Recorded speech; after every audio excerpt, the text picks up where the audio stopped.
Olá, pessoal! Sejam bem-vindos a mais uma aula de ciências. O estudo de hoje vai ser a respeito do sangue. É uma aula para o ensino fundamental e eu sou a professora Jaqueline Barea.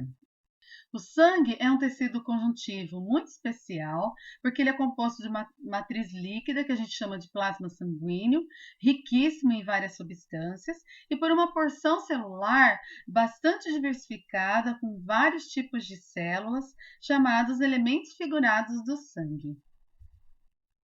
De onde o sangue vem? O sangue é produzido dentro da medula óssea. A medula óssea é o que a gente chama de tutano do osso. O tutano do osso, ou medula óssea, é composto então por um tecido bastante rico em células que a gente chama de células tronco sanguíneas, e a partir dessas células tronco são produzidas vários tipos de células, e essas células, elas são os glóbulos vermelhos, que são chamados de eritrócitos ou hemácias, os glóbulos brancos, que são chamados de leucócitos, e também as plaquetas, que são outro tipo de elemento figurado do sangue, que na verdade são pedaços de citoplasma de uma célula muito grande que não consegue sair de dentro do osso. Do que o sangue é composto basicamente? Para a gente compreender a composição do sangue, nós precisamos colocá-lo para girar rapidamente em instrumentos chamados centrífugas. Nas centrífugas, nós colocamos os tubos onde foi colocado o sangue após a sua coleta do vaso sanguíneo, geralmente uma veia, e a gente gira esse sangue alguns giros por segundo. Após esses giros, o sangue deposita no fundo do tubinho a sua parte celular mais densa. A parte celular um pouco menos densa fica aqui no meio e o plasma sanguíneo fica em cima com algumas substâncias. Aqui vem principalmente os eritrócitos, os glóbulos vermelhos ou hemácias, aqui os leucócitos ou glóbulos brancos e aqui o plasma sanguíneo com várias substâncias menos densas.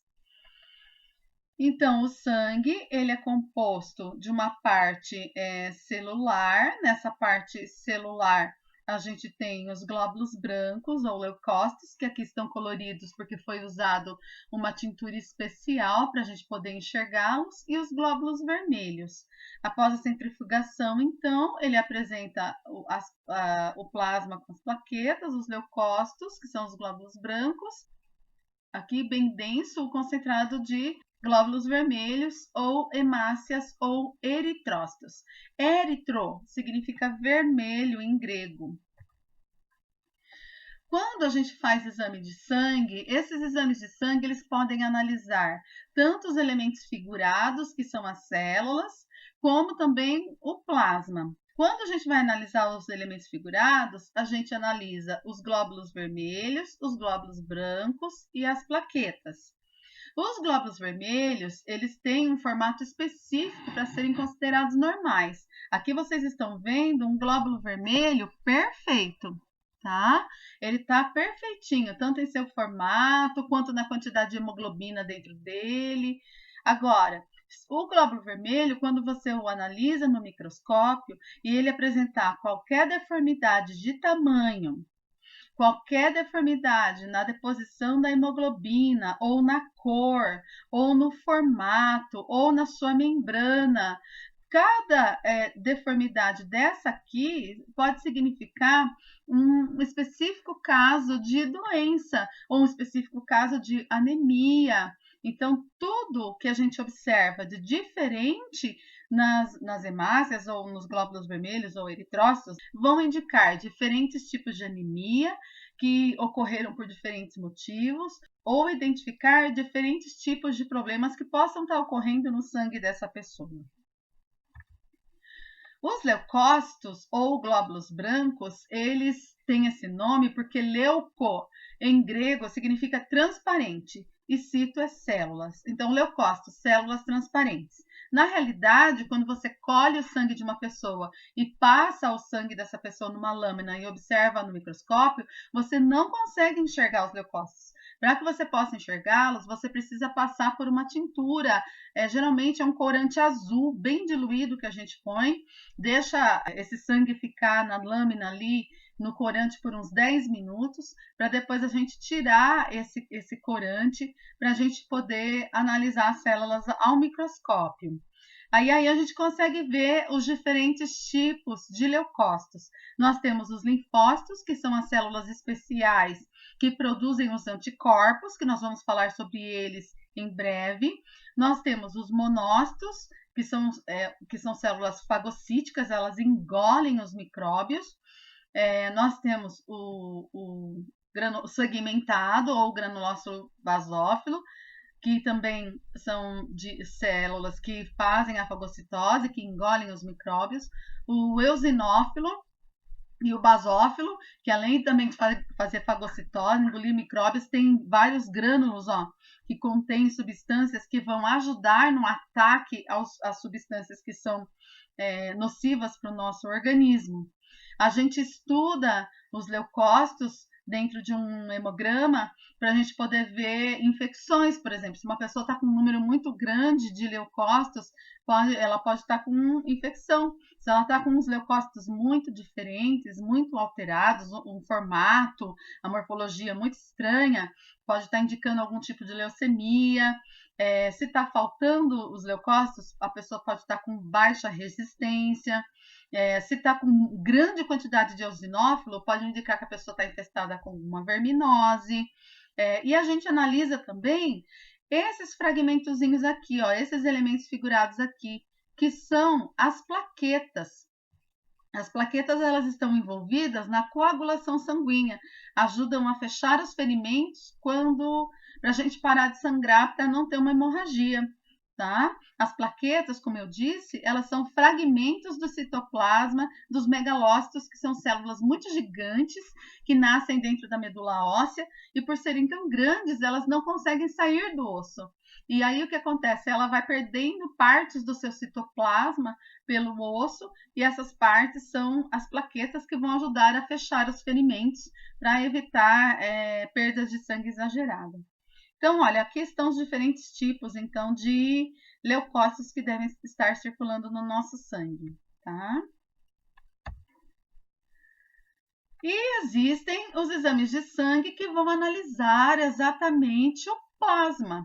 O exame que vai examinar o plasma vão ser exames imunológicos para saber se você tem a presença de determinados anticorpos ou não ali, os sorológicos para ver se você responde a tal doença ou tal doença, os bioquímicos para ver se você tem a taxa de glicose, para ver se você tem colesterol alto, né? Que tipo de colesterol, se você tem triglicérides alto e assim por diante. E para verificação, por exemplo, de hormônio de gravidez, hormônios femininos, hormônios masculinos, taxas hormonais de forma geral são vistas aqui no plasma sanguíneo. Tá? Então, o sangue, ele é um tecido que nos oferece várias informações a respeito da saúde do seu organismo. Sabendo interpretar esses exames, o médico tem acesso a várias informações importantes. Vamos falar agora especificamente dos glóbulos vermelhos, ou eritrócitos, ou hemácias. Tudo nome da mesma coisa, dos glóbulos vermelhos. Qual que é a principal função dos glóbulos vermelhos? A principal função dos glóbulos vermelhos é transportar oxigênio para todas as células do nosso corpo. O gás oxigênio, logicamente, vocês sabem onde ele é pego, não é? Isso, o gás oxigênio, ele está nos nossos pulmões. Como que o gás oxigênio foi parar lá nos nossos pulmões? Através do processo da inspiração.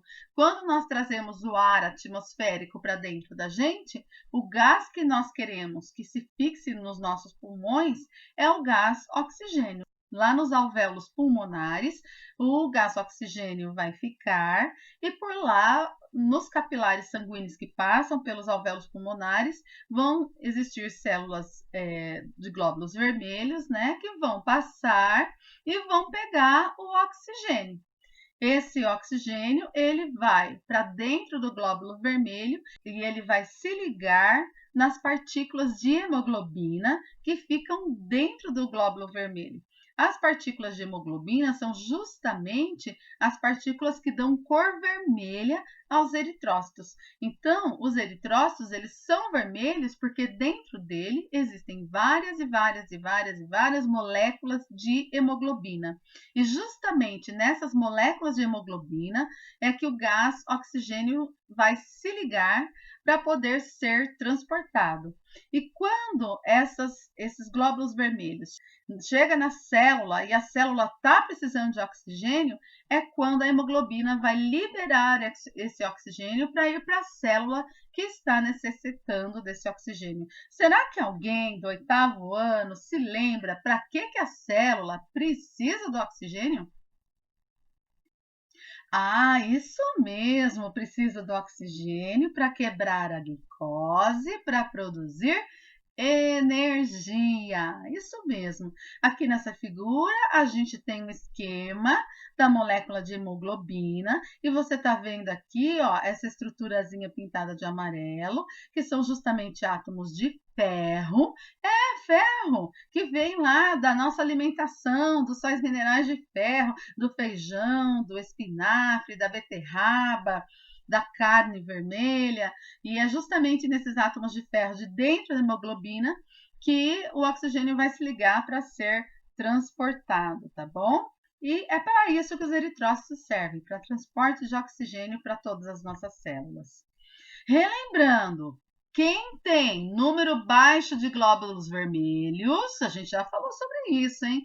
Quem tem número baixo de glóbulos vermelhos está com um problema chamado anemia. Então, quem está com anemia? Quem está com um número abaixo do esperado de glóbulos vermelhos no sangue. O que faz uma pessoa ter anemia, professora? Bom, a pessoa que se alimenta inadequadamente. Pessoa que come alimentos muito gordurosos, muito doce e se esquece de se alimentar de alimentos ricos em ferro, ricos em vitamina B12 e ricos em vitamina C. Alimentos ricos em ferro, feijão, beterraba, espinafre, carne vermelha, vitamina B12, leite, ovos, queijo. Vitamina C, todos os alimentos mais acidozinhos, como limão, laranja, melancia, abacaxi. A vitamina B12 ajuda a reprodução celular, ajuda a sua medula óssea a produzir glóbulos vermelhos novos. Afinal, cada glóbulo vermelho dura cerca de 120 dias. Você precisa estar sempre produzindo novos glóbulos vermelhos. A vitamina C ajuda a produção de hemoglobina. Por quê? Porque a vitamina C ajuda o seu organismo a absorver o ferro para que com esse ferro consiga se produzir hemoglobina e produzindo hemoglobina consiga se produzir glóbulos vermelhos, tá? Alimentação inadequada leva-se à falta de ferro e de vitaminas. As verminoses, lembram-se, os vermes, eles vão sugando nossos nutrientes e aí vai nos faltando esses nutrientes e a gente não consegue produzir os glóbulos vermelhos.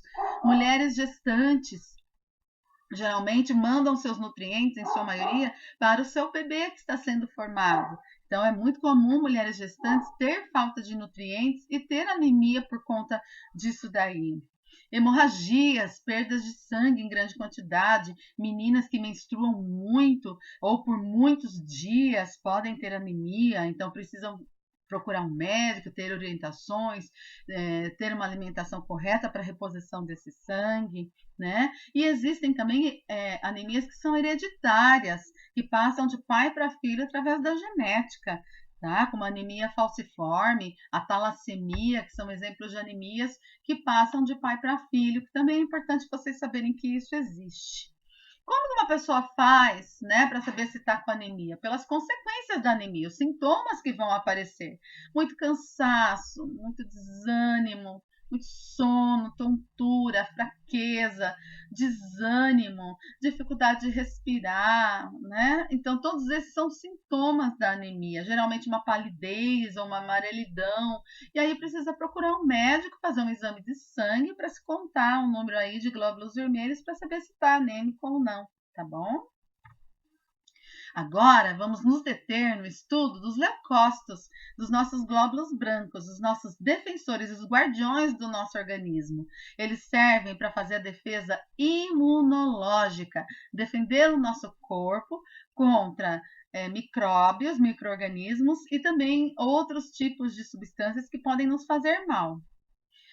Nós temos de 6.000 a 10.000 glóbulos brancos por milímetros cúbicos de sangue. Produzimos os glóbulos brancos, logicamente, na medula óssea, mas também produzimos nos órgãos e tecidos linfóides. Principalmente, eles passam por esses órgãos para amadurecerem. Eles são células especiais que realizam fagocitose, ou seja, são capazes de mudar a sua membrana celular para engolir micróbios, engolir partículas e fazer a digestão desses micróbios, fazer a digestão dessas partículas para eliminá-las e matá-las, né? E também são capazes, os linfócitos, que é um tipo específico de leucócito, de produzir anticorpos, que a gente vai tentar entender melhor como é que funciona. Então, aqui vocês estão vendo, olha só, um vaso sanguíneo. Nesse vaso sanguíneo você está vendo glóbulos vermelhos, os eritrócitos, e você está vendo os leucócitos. Aqui você está vendo um leucócito saindo do vaso sanguíneo por diapedese, que é o movimento do citoplasma da célula e toda essa questão de poder modificar a sua membrana celular para se mover mais rapidamente, para sair do vaso sanguíneo e ir até o lugar que está sendo invadido por algum micro-organismo, alguma partícula invasora. Isso se chama diapedese, essa movimentação a partir dessa coisa de modificar a sua membrana celular e o seu citoplasma. E aqui está a bactéria, olha, sendo fagocitada. Vocês percebam que o citoplasma está sendo modificado e a membrana celular do leucócito está envolvendo a partícula, o corpo da bactéria. Aqui ela vai ser digerida, o próprio leucócito vai ser destruído, vai se destruir, vai fazer a digestão de si mesmo e da bactéria, e aí vai ser gerado aqui uma grande quantidade de pus. Então, o que é o pus? É uma grande quantidade de leucócitos e de bactérias digeridos, destruídos ali naquele local que foi invadido por aquelas bactérias, e ali todo aquele material ali digerido, destruído, é o pus. Então, onde tem pus é porque teve o combate entre leucócitos e micro-organismos invasores. Onde são esses órgãos linfóides por onde passam os leucócitos para terminarem o seu amadurecimento antes de poderem nos defender?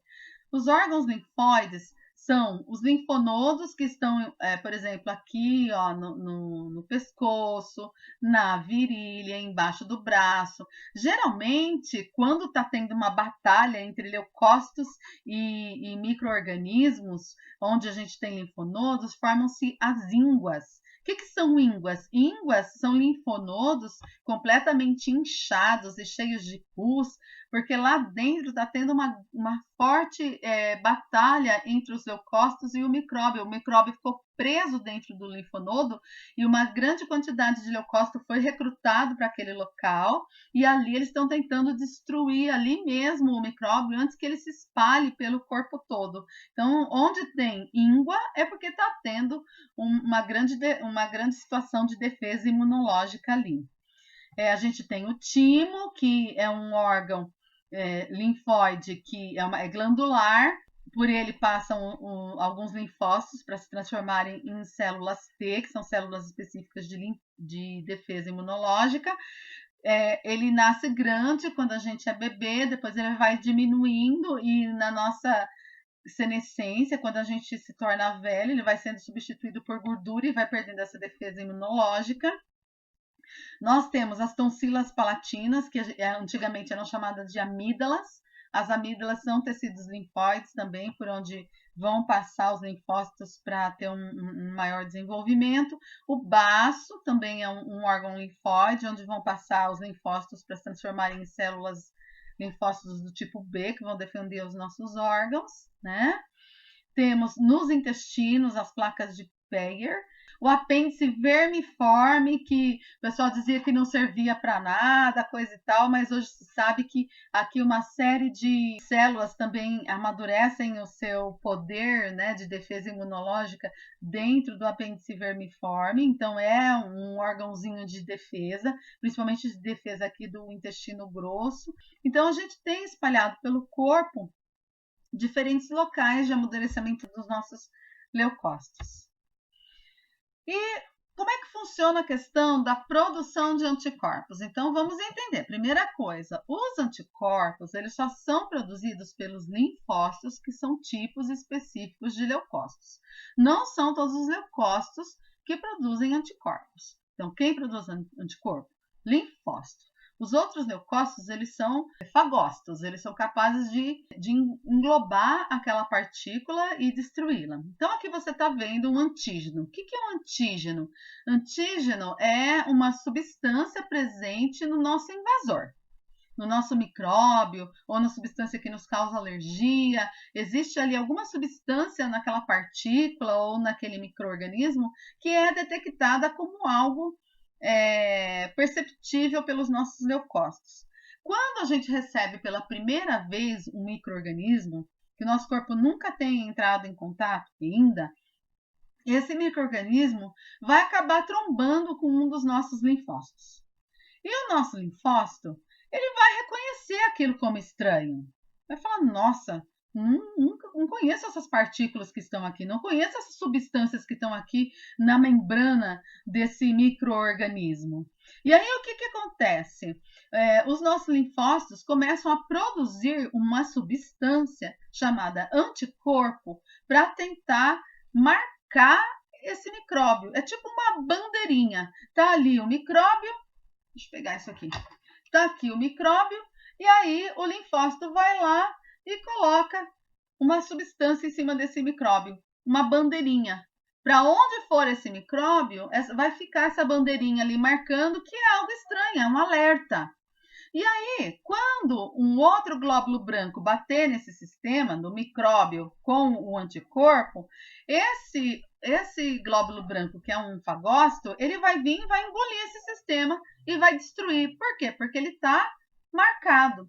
Acontece que para que o sistema imunológico faça isso, marque todos os micróbios invasores com o anticorpo e ele seja engolido pelos outros leucócitos, isso leva dias. Então, até toda essa batalha acontecer, a pessoa já ficou doente com aquele micróbio, ele já se reproduziu o suficiente para deixar a pessoa doente. Porque a gente leva dias para construir essa defesa. Por quê? Porque o linfócito vai levar um tempo estudando esse micróbio, conhecendo essa partícula, construindo um anticorpo específico contra esse invasor. Então, na primeira vez que a gente entra em contato com o micróbio, a gente fica doente. Agora, a segunda vez que esse micróbio invadiu o nosso corpo, o nosso linfócito, quando ele bater de frente com ele aí circulando pelo corpo, pelo sangue, ele já vai estar com os anticorpos prontos, já vai falar, eu já conheço você, eu já fiz, já tenho uma arma própria para marcar você, pá, já põe a bandeirinha nele, já vem os fagócitos, já engolem todo aquele micróbio e não vai dar tempo desse micróbio deixar a gente doente. Então, a gente só pega o mesmo micróbio uma vez na vida. Depois, a gente consegue se defender. Aí você, que é aquele aluno muito esperto, super ligado na aula de ciências, que está prestando a maior atenção, deve estar pensando assim, essa professora Jaque é maluca, porque eu já peguei gripe um monte de vezes. Queridos, existem muitos e muitos e muitos vírus de gripe por aí. Enquanto você não pegar todos, você vai ficar tendo gripe. Uma doença muito comum que acontece nos leucócitos é a leucemia. Aqui você observa vários linfócitos e eles não estão normais. Né? Você percebe pelo tamanho do núcleo, você percebe pela cor do citoplasma, você percebe que eles estão muito inchados, eles estão em grandes quantidades, o núcleo não está no formato normal, que é bem redondinho. Aqui você vê que a pessoa está com anemia, uma anemia também, olha, a hemoglobina não está espalhada por igual na célula, as células vermelhas estão muito, muito pequenas. Geralmente, quem tem leucemia, a medula óssea fica gastando todas as suas substâncias para produzir leucócitos defeituosos. E aí não sobram muitas substâncias para produzir os eritrócitos. Então a pessoa tem leucemia e anemia. Então as pessoas confundem muito, acham que anemia pode virar leucemia, mas não existe isso, tá bom? A anemia não se transforma em leucemia, não tem isso. Leucemia é um câncer ligado aos glóbulos brancos, ela tem também algo a ver com problemas genéticos, pedaços de cromossomos, pedaços de DNA que se trocam em lugares errados aí dos cromossomos. Então, não, uma anemia não tem como virar leucemia, tá? Agora, geralmente uma pessoa com leucemia acaba tendo anemia também por conta do grande número de leucócitos que produz com defeito, não sobra muito material para a medula óssea produzir hemácias bonitinhas e certinhas. Existe a possibilidade de cura se encontrar uma pessoa para poder fazer um transplante de medula óssea. Utiliza-se uma quimioterapia para matar toda a medula óssea da pessoa que tem a leucemia, tenta-se destruir essa medula óssea doente que está produzindo células defeituosas, e aí tira-se a medula óssea do doador sadio e transfunde-se essa medula óssea para o paciente com leucemia. Se essa medula óssea nova do doador conseguir proliferar, se espalhar pelos ossos da pessoa doente e conseguir ocupar o lugar bonitinho da medula óssea que estava antes ali, a medula óssea doente, essa pessoa consegue aí ter uma boa sobrevida e até se curar da leucemia, tá bom? Como funcionam as vacinas? As vacinas, elas são uma ajuda para a nossa defesa imunológica. Como que é fabricada a vacina? A vacina, ela é fabricada com partes do próprio micro-organismo que causa a doença. Então, quando você vai produzir uma vacina, você produz ou com parte do micróbio ou com o micróbio inteiro. Só que esse micróbio, ou ele está morto, ou ele está enfraquecido. Então, o que a vacina faz? A vacina ela é fabricada com partes do agente que nos causa doença, ou com o agente que nos causa doença, só que enfraquecido ou morto. Aí, isso é colocado na gente, esse micróbio morto ou enfraquecido, os nossos linfócitos vão começar a fazer anticorpos contra esse vírus ou essa bactéria enfraquecida ou morto, e aí, se nós formos invadidos por um vírus ou pela bactéria vivos que vão tentar nos deixar doentes, como a gente já vai estar com o anticorpo pronto, esses anticorpos vão lá e destroem esse micróbio. E aí não dá tempo deles nos deixar doentes, entendeu? Então a vacina ela vai ativar a nossa produção de anticorpos. E a gente vai produzir anticorpo e vai ficar preparado. Se nós formos invadidos pelo micróbio, a gente já vai estar com a defesa pronta. É assim que funciona a vacina. Por isso que muitos bebês, quando tomam vacina, tem um pouquinho de febre, um pouquinho de mal-estar, porque o organismo reage, o organismo ali, os nossos linfócitos, já começa a produção de anticorpo, já começa a construir a defesa. Só que não fica doente, por quê? Porque aquele micróbio da vacina, ele está enfraquecido ou está morto. Tá? É diferente, por exemplo, como quando a gente toma um soro antiofídico. A gente é picado por uma cobra, ou a gente é picado por um escorpião, ou por uma aranha. Então, o que acontece? Lá no Cevap, né, que tem aqui em Botucatu, eles tiram o veneno da cobra, né, dos dentes da cobra, injetam pequenas quantidades desse veneno nos cavalos, e aí o cavalo não vai morrer com aquela pequena quantidade de veneno. O cavalo vai fazer anticorpo contra o veneno da cobra. Aí faz a sangria do cavalo, tira um pouco de sangue do cavalo, leva esse sangue do cavalo para o laboratório. Lá no laboratório, vai separar o sangue do cavalo do soro do cavalo, onde está cheio de anticorpo de cavalo. E aí pega esse anticorpo que o cavalo fez contra o veneno da cobra e aplica numa pessoa que foi picado pela cobra. E aí o anticorpo que o cavalo fez contra o veneno da cobra já vai direto no veneno da cobra no nosso corpo e destrói o veneno da cobra. Deu para entender? Então, no caso do soro, a gente já ganha um anticorpo pronto, que foi produzido pelo animal. É diferente da vacina. Na vacina, a gente vai produzir o anticorpo. No caso do soro, a gente já vai ganhar o anticorpo pronto, vindo do outro animal. Então, olha só, qual a diferença entre vacina e soro? No caso da vacina, a imunização é ativa. O nosso corpo vai ser ativado para produzir os anticorpos. No caso do soro, a imunização é passiva. A gente recebe os anticorpos prontos, passivamente. Já vem pronto o bichinho lá, o cavalo que produziu para nós. A composição. A gente recebe os antígenos, a gente recebe o próprio micróbio, que é chamado de antígeno. E no caso do soro, a gente recebe o anticorpo pronto. Qual vai ser o mecanismo de ação da vacina? Os antígenos, ou seja, o micróbio enfraquecido, ele é injetado no nosso organismo para estimular a produção de anticorpo por nós.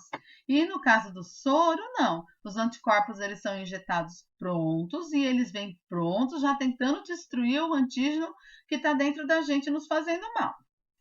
A vacina, a duração da ação da vacina é geralmente duradoura.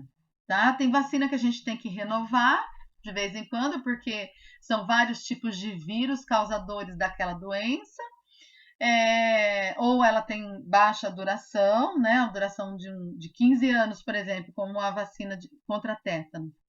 E no caso do soro, não. Ele age, como ele já vem os anticorpos prontos, esses anticorpos vão agir naquele momento que você foi picado para te curar naquele momento. Se você for picado novamente por uma cobra daquela espécie, você vai ter que tomar novamente esse soro, porque ele age naquele momento, tá? Vamos falar agora sobre as plaquetas e a coagulação sanguínea. Toda vez que você se machuca, você rompe vasos sanguíneos, desde vasos sanguíneos pequenininhos, como os capilares, até vasos sanguíneos mais grossos, como veias e até artérias. Esses vasos sanguíneos, eles precisam se fechar, senão você vai sangrar até morrer. Para que isso não aconteça, saem dos vasos sanguíneos várias plaquetas, que são aqueles pedacinhos de citoplasma celular, e essas plaquetas vão fechando esses ferimentos. Para fechar esses ferimentos, não bastam só a presença das plaquetas. Para fechar esses ferimentos, essas plaquetas também têm que se enroscar em várias fibrinas, várias proteínas na forma de fibras. E isso vai formar uma teia que vai fechar esse ferimento e estancar esse ferimento, estancar esse sangramento para que você não tenha uma hemorragia. Então, as plaquetas, elas agem na coagulação sanguínea, ou seja, elas agem no espessamento do sangue naquele local do ferimento para que pare de haver sangramento. Tudo bem? Espero que você tenha gostado dessa aula, espero que ela lhe tenha sido útil e espero que você estude bastante aí no resumo que eu vou mandar para você, que você realize os exercícios para que mais para frente a gente faça uma prova com grande sucesso. Não esqueça de assistir também a aula sobre grupos sanguíneos. Um grande beijo para você. Essa aula foi do fundo do coração. Tchau, até mais.